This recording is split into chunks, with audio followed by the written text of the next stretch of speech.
beat the count. He just manages to get up on the count of 9. He staggers to his feet. He's in trouble. Monaghan rushes in for the kill. He measures his man carefully, funnels him about the head and body to the ropes. Vicious right hook to the jaw. Now an uppercut. Now a left and a right uppercut to the body. And Patterson gets set to go down with a right to the jaw.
From Belfast, Northern Ireland,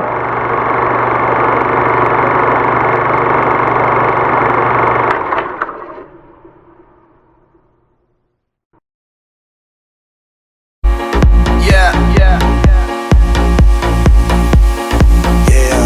all the crazy shit I did tonight, those will be the best memories. I just wanna let it go for the night. That would be the best therapy for me. All the crazy shit I did tonight, those will be the best memories. I just wanna let it go for the night. That would be the best therapy for me. Hey, hey, yeah. Hey, hey, yeah.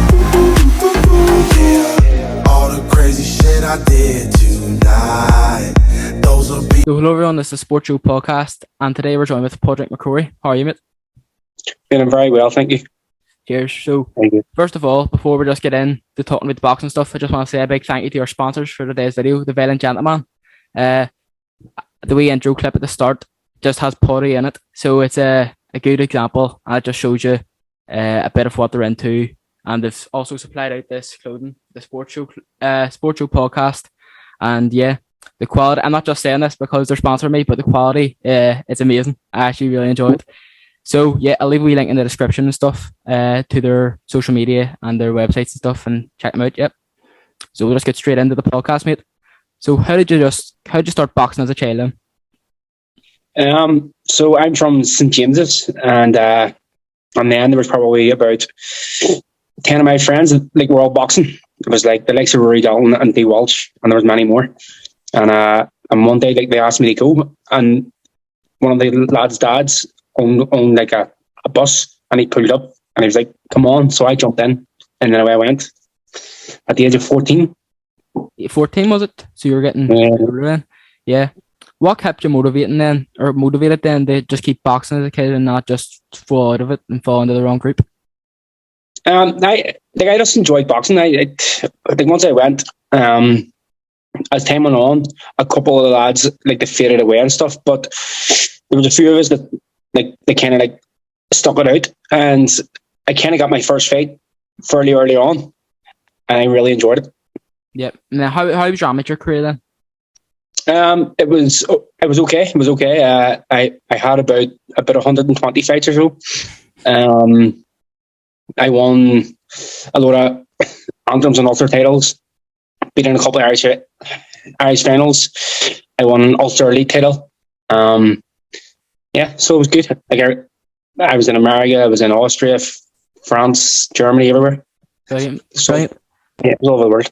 Was there any like main reason then that made you go pro?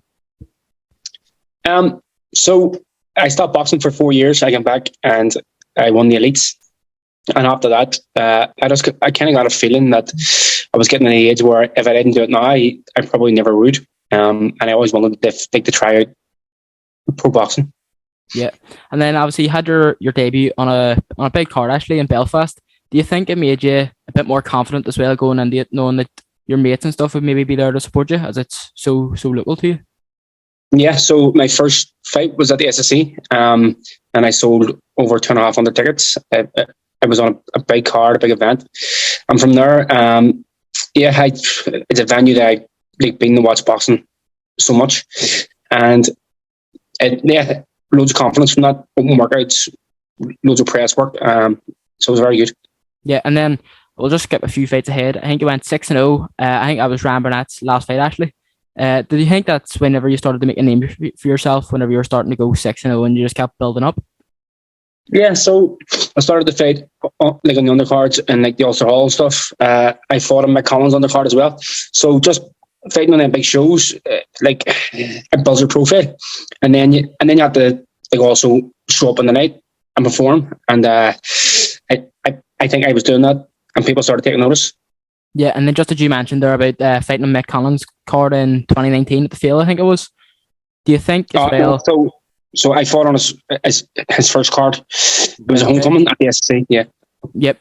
So then you were fighting at the Feile. Then that atmosphere must have been crazy at the Falls Park. Unreal. It was very, very special, especially moving up. So I was first TV fight, and the crowd was good, and it was a great fight, and the atmosphere was unbelievable. Yep. And then you went on to fight against Mickey Allison. You won the first round by knockout. How good was it to go 9-0 then? After just going 6-0, keep winning fights, now you're 9-0. What's the feeling? It was my first experience with no fans. And Mickey Allison was meant to be a big step up. And the fight went, I always expected to win it, but for it to be over in the first round with a big knockout, it was a great feeling. And I knew that fight was going to make people take loads of notice. Yeah, and then you went on to fight again at the Feile against Gorkov, was it? Or is that how you pronounce it? Yeah. That was for the WBC International Super Middleweight title, was it? Yeah. What a fight, even, especially in your hometown again, in the Feile, with the atmosphere, everything. Do you think it added a bit more pressure to you, or do you think it made it even easier? No, it definitely did. Gorkov was coming here. He was the champion. He had just knocked the guy out who was 27-0. He beat him up actually. So people were expecting to beat that fight, and I went out and I felt like I boxed ahead of him and knocked him out in the 5th round. Yeah. So yeah, again, atmosphere unbelievable. It just keeps getting better. Yeah, and then that night as well, Mick Conlon was obviously fighting against TJ Daphne, and then all Irish title fight. How did you end up staying behind and watch it after your fight then, or what was the plan then? I always stay behind. Mick's fights are special. The atmosphere is unbelievable. And I thought Mick was unbelievable. I think it goes to show that TJ Daphne's went on to have another 2 big wins, I think. So Mick done a serious job on him, and the crowd were unreal. Yeah, and then especially your next fight then at the Ulster Hall, your most recent fight, I was actually at it. Me and my mate, we were ringside.